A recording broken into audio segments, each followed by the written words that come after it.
வணக்கம் மாணவ செல்வங்களே! இந்த காணொளியில் ஒரு முக்கியமான தலைப்பை பார்க்க உங்களை மீண்டும் வரவேற்கிறேன். நமது பூமியில் ஏராளமான இயற்கை வளங்கள் உள்ளன. முந்தைய பாடப்பகுதியில் நீர், மண், காடுகள், தாவரங்கள், விலங்கினங்கள் போன்ற இயற்கை வளங்களை பற்றியும் அவற்றை பாதுகாப்பது பற்றியும் கற்றுக்கொண்டீர்கள்.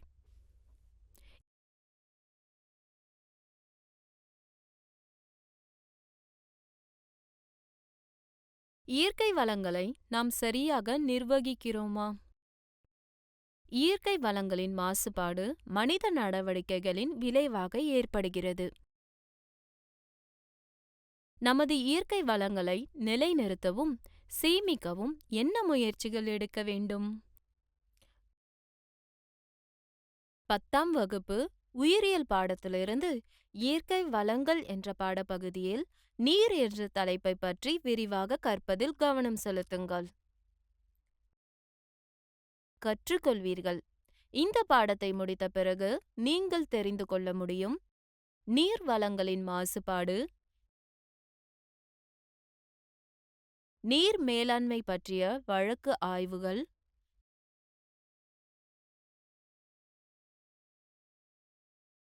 நீர் அறுவடை.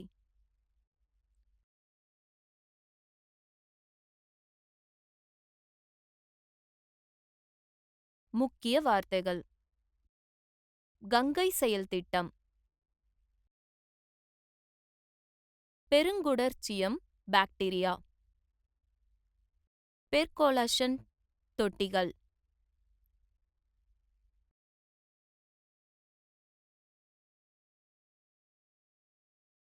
நுண்ணீர் பாசனம்,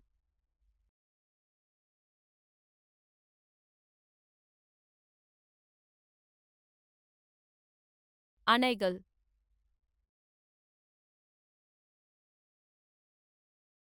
நீர் சேகரிப்பு. ஒரு இயற்கை வளமாக நீர் பற்றிய கருத்து வரைபடத்தை நாம் கவனிப்போம்.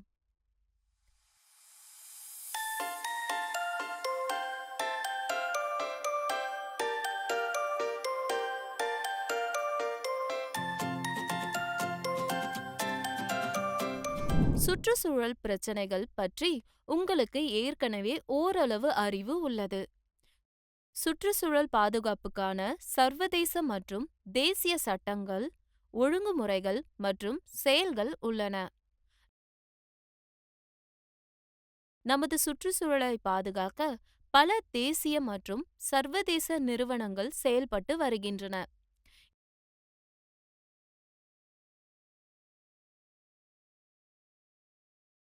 இந்தியாவின் புகழ்பெற்ற நதி கங்கை இமயமலையில் உள்ள கங்கோத்ராவில் இருந்து வங்காள விரிகுடாவில் உள்ள கங்கா சாகர் வரை 2500 கிலோமீட்டருக்கு மேல் ஓடுகிறது.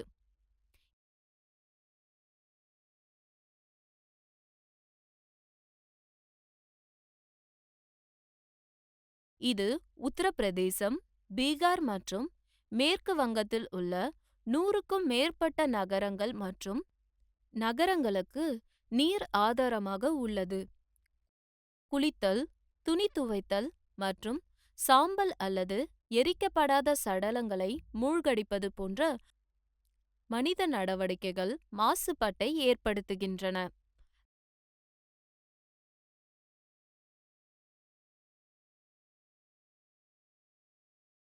ரசாயன கழிவுகளை கங்கையில் விடுவதன் மூலம் தொழிற்சாலைகள் மாசுபடுகின்றன மற்றும் நச்சுத்தன்மை மீன் மற்றும் பிற நீர்வாழ் உயிரினங்களை கொல்லும்.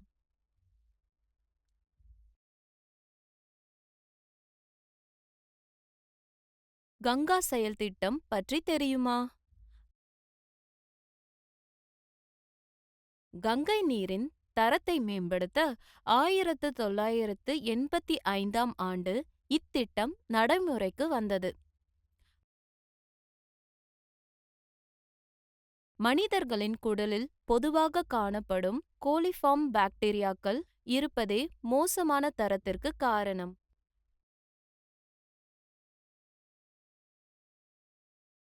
தண்ணீரில் பெருங்குடற் குச்சியம் இருப்பது நோயை உண்டாக்கும் நுண்ணுயிரிகளால் மாசுபடுவதை குறிக்கிறது.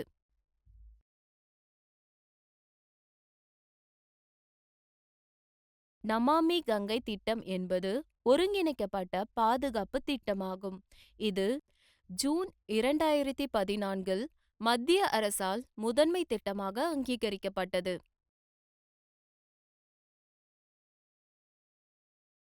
இது கங்கை நதியின் மாசுபாட்டை திறம்பட தடுத்தல், பாதுகாத்தல் மற்றும் புத்துயிர் பெறுதல் ஆகிய இரட்டை நோக்கங்களுடன் இது தொடங்கப்பட்டது.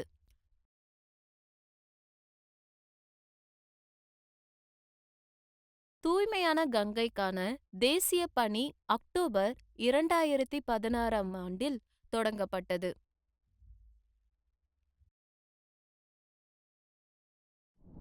தெலுங்கானா பகுதியின் வாரங்கல் மாவட்டத்தின் வனப்பர்த்தி மற்றும் பட்டிசெர்லா ஆகிய 2 கிராமங்களின் நீர் ஆதாரங்களின் ஒப்பீட்டு ஆய்வை பார்ப்போம்.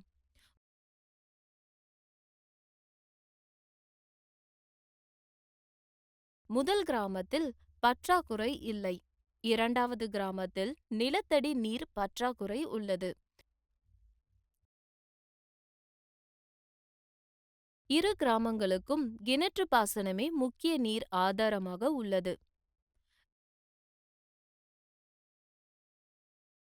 வட்டிசேர்லாவில் கிணறுகளை தவிர வேறு மாற்று நீர் ஆதாரங்கள் இல்லை.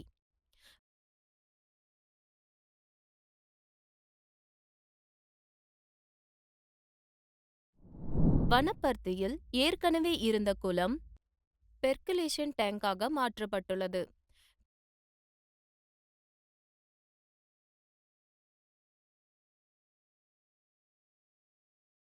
பெர்குலேஷன் தொட்டிகள் என்பது மண்,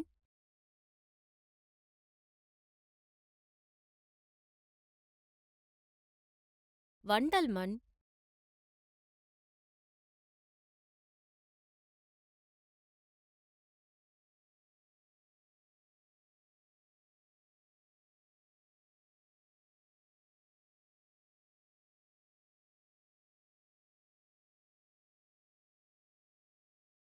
களிமண், மணல் மற்றும் சரளை ஆகியவற்றின் கலவையை பயன்படுத்தி உருவாக்கப்பட்ட அணைகள் மற்றும் அடிவாரம் அல்லது படுக்கை மற்றும் பக்கங்களில் அடுக்குகளாக அமைக்கப்பட்டன.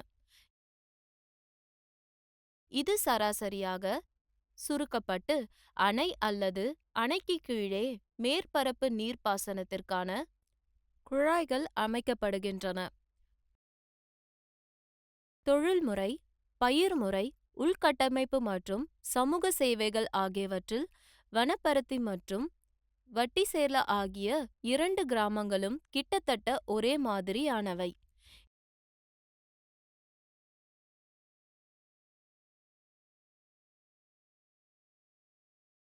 இந்த கிராமங்களில் முக்கிய வாழ்வாதார நடவடிக்கை விவசாயம் மற்றும் குடும்ப வருமானம் நிலத்தடி நீர்நிலையை சார்ந்துள்ளது.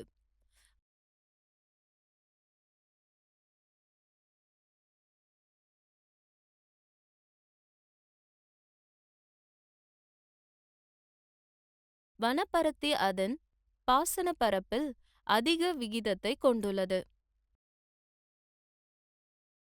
மழை பெய்தாலும் விவசாயிகள் நெல் பயிரிட விரும்புகின்றனர்.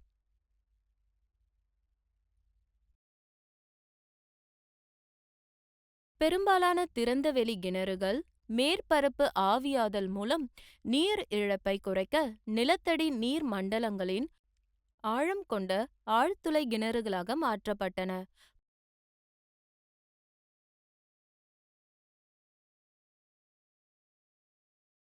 பொதுவாக மின்சாரத்தை பயன்படுத்தி கிணறுகள் மற்றும் ஆழ்குழாய் கிணறுகளில் இருந்து தண்ணீர் வெளியேற்றப்படுவது சாகுபடிக்கான மூலதன செலவை அதிகரிக்கிறது.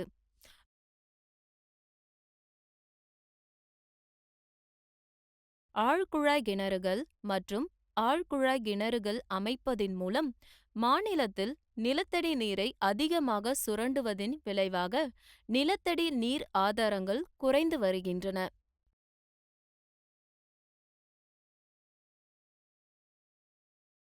செகந்திராபாத்தில் உள்ள உலக ஒற்றுமைக்கான மையத்தின் திட்டம் கிராமங்களில் வறண்டு கிடக்கும் கிணறுகளை நீர் மீள் ஊட்டம் செய்வதின் மூலம் நிலத்தடி நீரின் நிலைத்தன்மையை நிவர்த்தி செய்கிறது.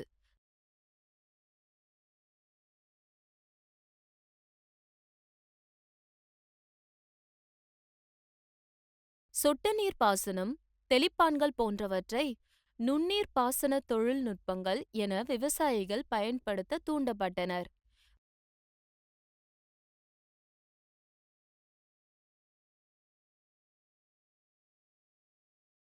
மழைநீரை சிறந்த முறையில் தேக்கி வைக்க ஊற வைக்கும் குழிகள் அமைக்கும் பணி சமுதாய முயற்சிக்காக மேற்கொள்ளப்பட்டது.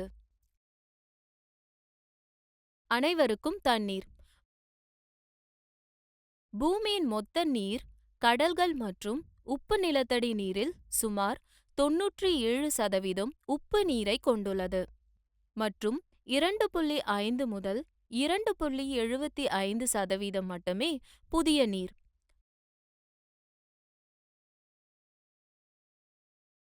நன்னீர் 1.75 முதல் 2% பனிப்பாறைகள், பனி மற்றும் பனியில் உறைந்துள்ளது.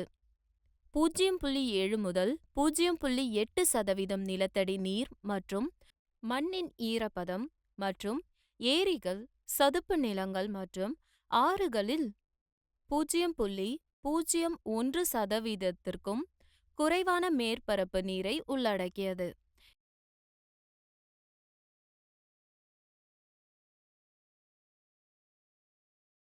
சிறிய மழை பெய்தாலும் நிலத்தடி நீர் கிடைப்பதில் தோல்வி.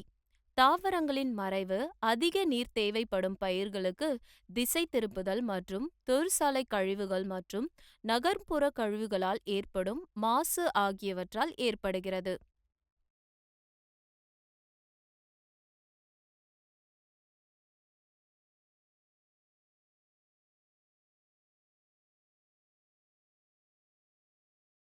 கொத்தப்பள்ளி கிராமத்தின் நீர் ஆதாரங்களை ஆய்வு செய்வதில் பாசன நீர் நிலங்களை விட வறண்ட நில பகுதிகள் அதிக அளவில் இருப்பது தெரியவந்தது.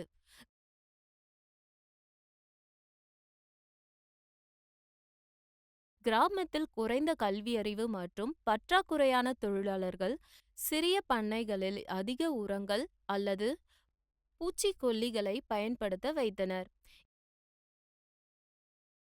இதனால் விளைச்சல் குறைந்ததோடு கிராமத்தில் தண்ணீர் சேகரிப்பு கட்டமைப்பு இல்லை.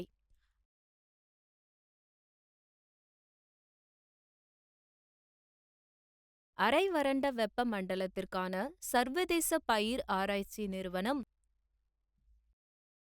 ICRISAT கிராம மக்களுக்கு கல்வி கற்பித்தது மற்றும் செலவு குறைந்த தண்ணீர் சேமிப்பு மற்றும் மண் பாதுகாப்பு கட்டமைப்புகளுக்கான தொழில்நுட்ப ஆதரவை வழங்கியது.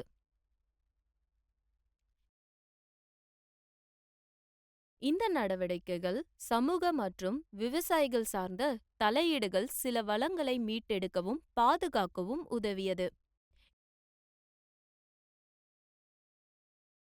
இந்த நடவடிக்கைகள் சமூக மற்றும் விவசாயிகள் சார்ந்த தலையீடுகள் வடியும் மழைநீரை தேக்கி தக்கவைத்து திறந்தவெளி கிணறுகளை நீர் மீள் ஊட்டம் செய்ய அணைகள் மற்றும் தடுப்புகளை அமைத்தல் ஆகியவை அடங்கும். விவசாய அடிப்படையிலான மண் மற்றும் நீர் பாதுகாப்பு நடவடிக்கைகளில் அகன்ற பாத்தி நில வடிவம் மற்றும் விளிம்பு நடவு ஆகியவை அடங்கும்.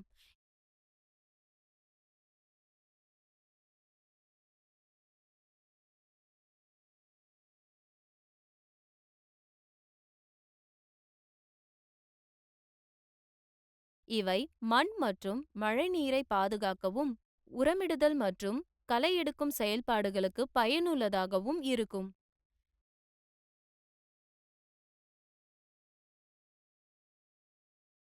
சீமை அகத்தி என்ற பயிறு வகை தாவரம் வயல் வரப்புகளில் நடப்பட்டு மண்ணை வலுப்படுத்தவும் நைட்ரஜன் நிறைந்ததாகவும் மாற்றும்.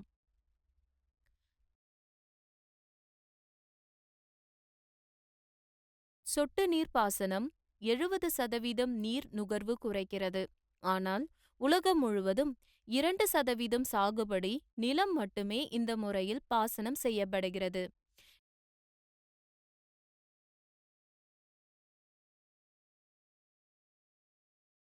நிலத்தடி நீர் மீள் ஊட்டம் மேம்படுத்துவதற்காக தரிசு நிலங்கள் சீதா ஆப்பிள் தோட்டத்தில் சீமை அகத்தி மரக்கன்றுகளுடன் உருவாக்கப்படுகின்றன.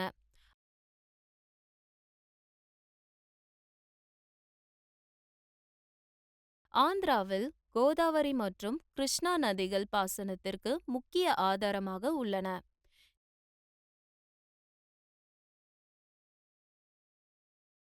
நீர் ஒரு புதுப்பிக்கத்தக்க வளம். ஆனால் ஒரு வளத்தை வரம்பற்ற சுரண்டல் பற்றாக்குறைக்கு வழிவகுக்கிறது. ஐக்கிய நாடுகளின் வளர்ச்சி திட்டத்தின்படி ஒரு நபருக்கு 1700 கனமீட்டருக்கும் குறைவான வருடாந்தர நீர் வழங்கல் வீழ்ச்சியால் ஒரு பகுதியில் நீர் ஆதாரங்கள் பற்றாக்குறை ஆகின்றன.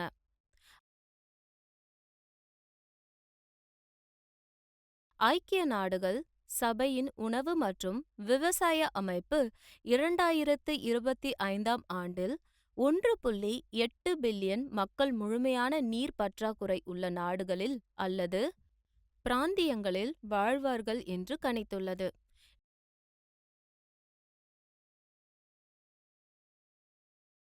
நீர்நிலை மேலாண்மை என்பது மண் மற்றும் நீர் பாதுகாப்பிற்கான அறிவியல் அணுகுமுறையாகும்.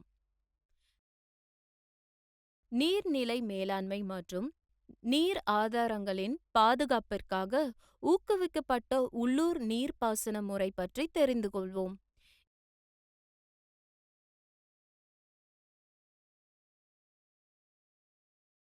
இமாச்சல பிரதேசத்தின் சில பகுதிகள் 400 ஆண்டுகளுக்கு முன்பு குல்ஸ் என்ற கால்வாய் நீர்ப்பாசனத்தின் உள்ளூர் அமைப்பை உருவாக்கியது.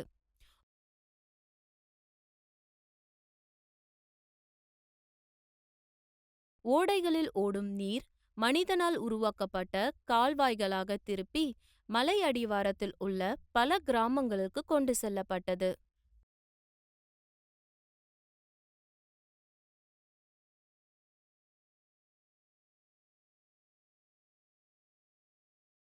குல்ஹீலில் இருந்து வரும் நீர்ப்பாசனத்திற்கு பயன்படுத்தப்பட்டு மண்ணை நிரப்பவும் நீரூற்றுகளில் செலுத்தப்படுகிறது.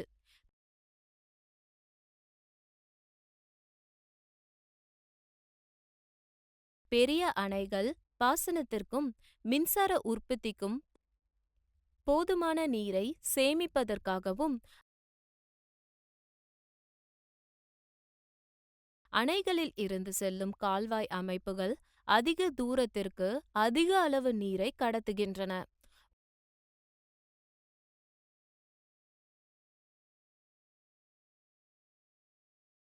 உதாரணமாக, இந்திரா காந்தி கால்வாய் ராஜஸ்தானின் கணிசமான பகுதிகளுக்கு பசுமையை கொண்டு வந்துள்ளது.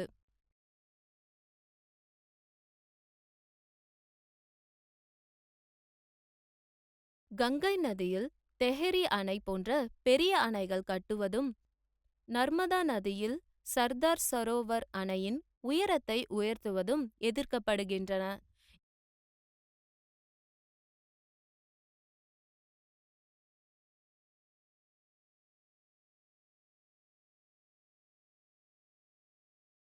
இந்த போராட்டம் நர்மதா பச்சாவோ ஆந்தோலன் அல்லது நர்மதா இயக்கம் என்று அழைக்கப்படுகிறது.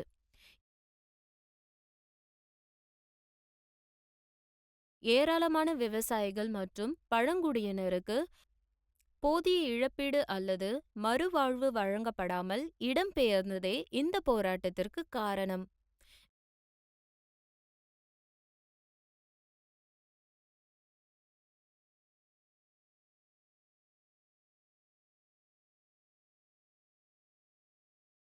விகிதாச்சார பலன்கள் இல்லாமல் பெரிய அளவிலான பொது பணத்தை முதலீடு செய்வது போன்ற பொருளாதார பிரச்சினைகள்.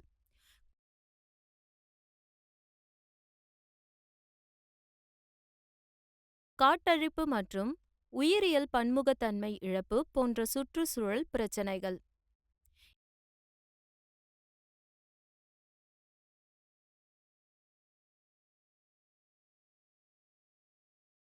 இந்த பிரச்சனைகளுக்கு தீர்வு காண சரியான தீர்வு என்ன? நீர்நிலை மேலாண்மைதான் தீர்வு. இது நீர்நிலை சமூகத்தின் உற்பத்தி மற்றும் வருமானத்தை அதிகரிக்கிறது.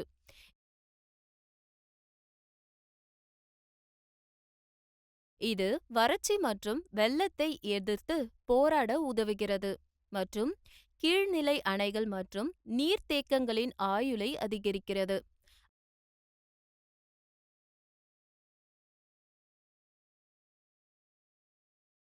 அணைகள் போன்ற பெரிய திட்டங்களுக்கு மாற்றாக பல்வேறு அமைப்புகள் பழங்கால நீர் சேகரிப்பு முறைகளை புதுப்பிக்கும் பணியில் ஈடுபட்டுள்ளன.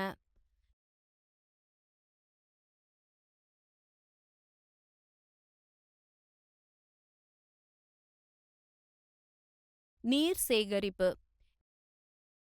இந்தியாவில் நிலத்தடி நீர் மட்டத்தை நீர் மீள் ஊட்டம் செய்ய நீர் சேகரிப்பு என்பது பழமையான கருத்தாகும். ராஜஸ்தானில் காடின்கள், டாங்கிகள் மற்றும் நாடிகள், மகாராஷ்டிராவில் பந்தாரஸ் மற்றும் தால்ஸ், மத்திய பிரதேசம் மற்றும் உத்தரப்பிரதேசத்தில் பூந்திகள்.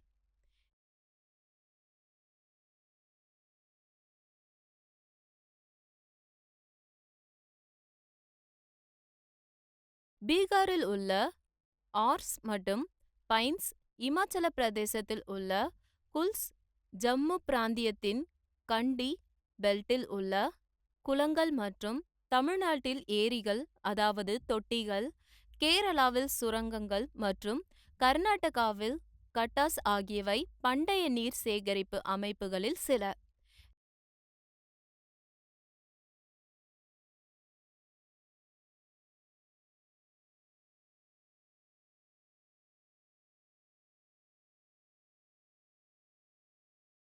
நீர் சேகரிப்பு கட்டமைப்புகள் முக்கியமாக பிறை வடிவிலான தடுப்பணைகள் பருவகால வெள்ளம் வரும் பள்ளங்களில் கட்டப்பட்டுள்ளன.